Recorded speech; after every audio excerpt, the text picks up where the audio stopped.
আজ মুর্শিদাবাদ লালবাগ রেজিস্ট্রি অফিসের মোড়ে ৬৪ নম্বর বিধানসভায় ভারতীয় জনতা পার্টির পক্ষ থেকে পথসভা আয়োজন করা হয়েছে। এই পথসভায় প্রধান বক্তা হিসেবে উপস্থিত ছিলেন মুর্শিদাবাদের ৬৪ নম্বর বিধানসভার বিজেপি প্রার্থী গৌরীশঙ্কর ঘোষ মহাশয় এবং উপস্থিত ছিলেন মুর্শিদাবাদ জেলা সভাপতি সোমেন মণ্ডল মহাশয় এবং উপস্থিত ছিলেন বিজেপির নেতৃবৃন্দগণ।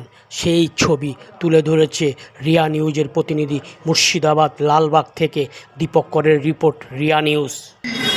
फिर कह रहा हूँ जबान के नीचे उसकी पहचान होती है।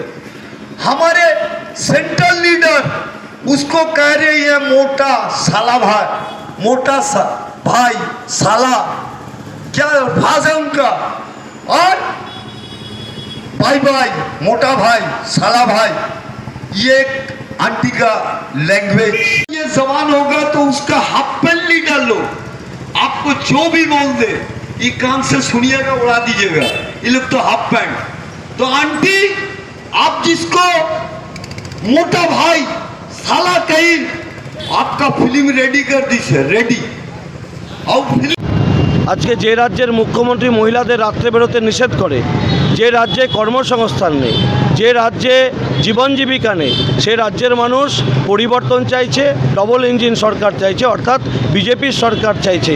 সে কারণে প্রত্যেকটা বাড়ির মানুষ বিজেপিকে সমর্থন করছে, আর প্রত্যেকটা বাড়ির মানুষ তৃণমূলকে বিসর্জন দেওয়ার জন্য সংকল্প নিয়েছে। 23 তারিখ বুথে যাবে, পদ্মফুলে ভোট দিয়ে তৃণমূলের বিসর্জনকে সম্পন্ন করবে। কত পার্সেন্ট আশা আছে? দেখুন, আমরা আগের বারেও লড়াই করে জিতেছি, এবারেও লড়াই হচ্ছে, আর এবারের লড়াইয়েও আমরা গতবার যে ভোটে জিতেছি তার থেকে 10 থেকে 15 গুণ ভোটে আমরা জয়ী হব। আপনি মুর্শিদাবাদ পৌরসভার এক পথসভায় আপনার চ্যালেঞ্জ করেছিলেন যে আপনার বিরুদ্ধে যে দাঁড়িয়েছে তাকে চ্যালেঞ্জ করেছিলেন, আপনার হারাবেন বলেছিলেন, সেই বিষয়ে কী বলবেন? মানুষ তার পক্ষে নেই, সে চ্যালেঞ্জ দিলেই তো হবে না। সে চ্যালেঞ্জ দেয় পুলিশকে নিয়ে, গুন্ডাদের নিয়ে ছাপ্পা করে জিতব বলে।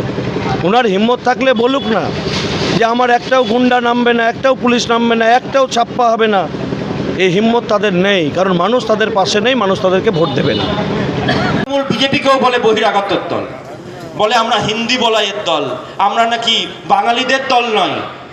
তাদেরকে বলছি, আপনারা তো আমাদেরকে ইতিহাস পড়াননি। শ্যামাপ্রসাদ